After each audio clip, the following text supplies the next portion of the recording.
obviously we're still looking into this, is that he was checked against U.S. government databases multiple times prior to entering the country, and the U.S. government did not have any derogatory information about the individual in our systems at the time of entry. We're certainly looking back, as I referenced, at what occurred to learn every possible lesson we can to prevent attacks like this in the future.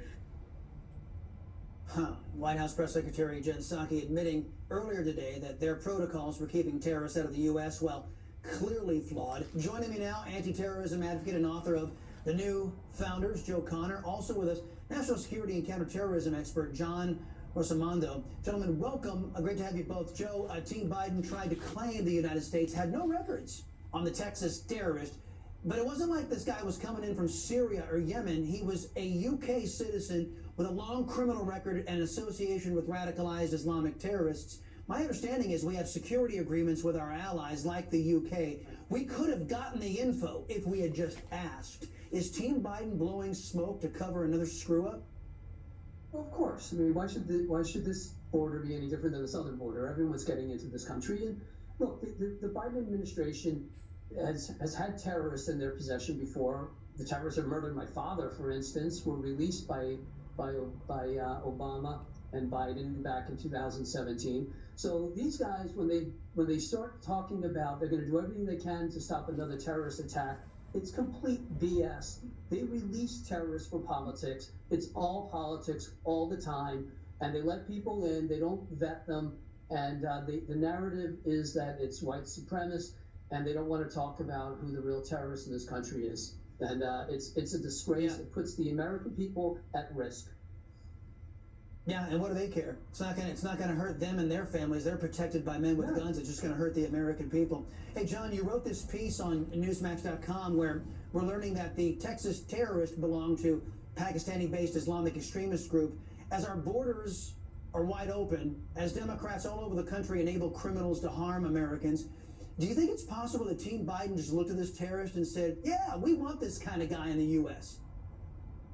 Well, I think there's a lot of issues in terms of information sharing between, we know MI5 had its eyes on this guy, and then in 2020 found nothing that it could charge him on. But, let's look here at going back to the Obama year. My friend Phil Haney was involved in an investigation of Tablighi Jamaat in the United States that was cut off due to a campaign by tens of millions of dollars by George Soros that got these Islamists together to get the Obama administration to end the surveillance of some of these extremists. Well, I want to ask you both this question because it leads to right where I wanted to go. Under Joe Biden, criminals are in charge across mostly blue cities and states.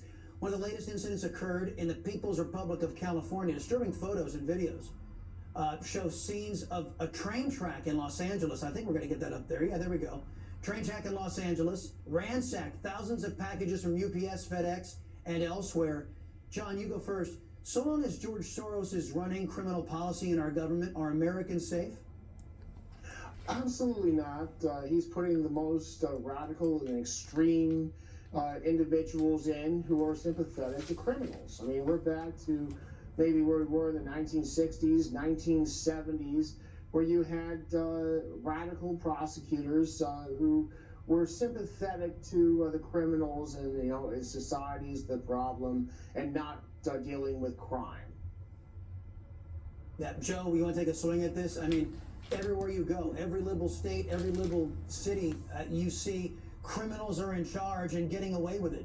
What say you? Well, it's no accident, right? I mean, we just saw in New York the other day where a woman was pushed in front of a subway. We have a prosecutor in Manhattan who says that he's not going to prosecute armed robbery, where he used to go to prison for 20 years for that. They take the power. There is no power in the prosecutor to decide which laws he's going to enforce. So it's up to we, the people, it's up to our legislatures to do something, to stand up and say this is not right, and get rid of these people. It's over to be able to sit back and let this stuff continue to happen. And like I said before, I've been through it. My father was murdered by terrorists, and they were released by the Clintons and Obama for politics. And that's what we're seeing all the time. I mean, I testified, you mentioned before that it doesn't affect the Congress. I testified at Eric Holder's confirmation hearing, and I watched those Leahys of the world literally look down on the people testifying I was a pathetic waif, because he knew that his family wasn't going to be affected. It was our family, and it was the American people that he swore to protect. That we're expendable. That's their view. I know. You know what, guys? You know, I really like to know. I like to know what the dollar figure is. How much did George Soros pay the Socialist Democrat Party to sacrifice us all to terrorists and criminals? I'd like to know what the dollar figure is.